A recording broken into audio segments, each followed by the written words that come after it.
кәсіподақтардың 90 жылдық білім кәсіподағының тарихы бар. Сол 90 жылдық тарихының ішінде 40 жылын біз осы мына командамен бірге келе жатырмыз. Сондықтан да мына болашақта еңбек ақының көтеріліп жатқаны, оның бәрін білесіздер.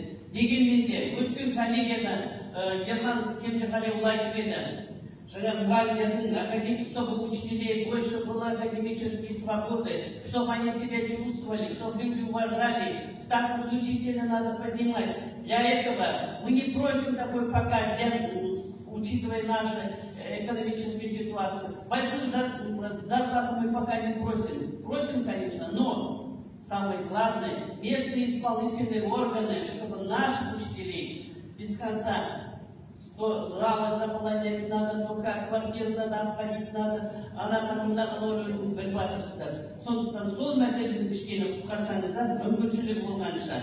Бәрін істеп жатыр. Они делают все необходимое, чтобы это наше общее дело. Ұстаздарды шенеуніктердің қолбала қылып алғаны Сағадиевтің жанына қатты батып жүр екен. Білім министрі жергілікті әкімдіктерден оларды оңды солды жұмсауды тоқтатуды талап етті.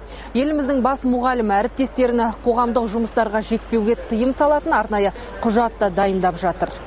Запретить, заставлять учителей. Мұғалімдерді мәжбүрлеуді тоқтатамыз. Қазір ұстаздар жұртқа жол жүру билеттерін таратады, үйлерді аралайды, статистикалық мәліметтер жинайды. Мұғалімдерді жұмсауға тыйым салатын үкіметтің қаулысын әзірлеуге кірістік. Ақша берсең, жақсы сағат аласың, ақша бермесең, жүре бересің деген сияқты. Ремонтқа ақша жиналу. Зал тұрғанда мебель алатын болсаң, мебельдің өзін сатып алатын болдық. Оның барлығы уже спонсор болсын, осы гарондан бөлініп жатқан нәрсенің өзі барлығы мектепке өз ретімен жұмсалуы керек екен. Басшының қалтасына кетіп отыр ақшаның бәрі. Бәрі қымбаттап жатқанда педагогтардың әлі күнге дейін 30 мың теңге айлық алатыны да жасырын емес. Бірақ ең қынжылтатыны халықтың қалаулысы деп аталатын. Сіз бен біз таңдаған депутаттар осындайда балалардың басты проблемасы туралы сұрамақ түгілі отырысты тастап кетіп қалды. Депутаттардың алдына шыққан білім министрі орынбасарының баяндамасы әдеттегідей оптимизмге толы болды. Еліміздегі 160 мың бүлдіршіннің балабақшаға бара алмауы уақытша қиындық дейді. Кезекке сәбиі дүниеге келгеннен тұрып, уақыты келгенде баласы мектепте оқып жүретін ата-аналар алдағы 2 жылда болмайды деп сендірді.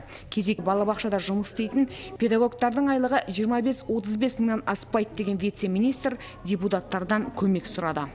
Мы еще раз просим поддержать рабочую группу, которая сейчас просчитывает у нас и зарплату воспитателя. Поэтому у нас еще раз просьба, чтобы вы нас поддержали, так же, как и была поддержка у нас в части пересмотра нагрузки учителей школ.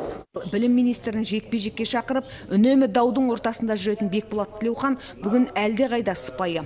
Депутат балабақшаға бара алмай қалған балалар әліппені қалай оқитынын шенеуніктен жай ғана сұрады. Және вице-министрді жеке кабинетте кездесуге шақырды. Оны бір жеке-жеке кездесеміз. Қазір мен жерден де бұқаралық ақпарат құралдары негізгі әңгімені басқа жаққа бұрып әкетемеді, онша тереңдеген келмейді.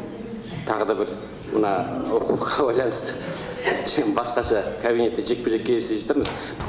Біздің тұсымызда ұстаздың дәрежесі өте биікте болды. Ата-анамыздың өзі мұғалімнің атын атамай, атын да білмей кетті кейде. Сол мұғалім деп. Жақсы басшы өзіне келген мамандарды тартып, үйретіп, арғай өсірем деп карьерный рост дейміз ғой, мансаптық. Сондай жағынан да көмектесетін жағдайлар бар. Өзінің баласының келешегін ойлаған ата-ана ешқашанда ұстазды аяқ асты қылмау керек. Педагог білім беруге қатысы жоқ жұмыстарға араласпауы тиіс деген білім беру туралы заңның 51 бабына арқа сүйеген мұғалім соңғы күндері түрлі жиналыстар мен аудан деңгейіндегі шақыртуларда көбейіп кетті дейді наразы педагог. 4 сәуірде басталды, 18 сәуірге дейін жалғасты. Біз мына ағаштарды шаптық, отадық, мына жердің шөптерін шаптық, міне ақтап қойыппыз бәрін. Осы жұмыс бәрін біз жасадық. 15 күн бойы мектепте жұмыс жасалған жоқ. Мектепте бір 5 мұғалім қалады, немесе 6 мұғалім қалады. Мұғалімдер мәжбүрлі жұмыстарға бармас екен деп әкімдікке қарсы шыққан ұстаз істі аяғына дейін жеткізуге ниетті.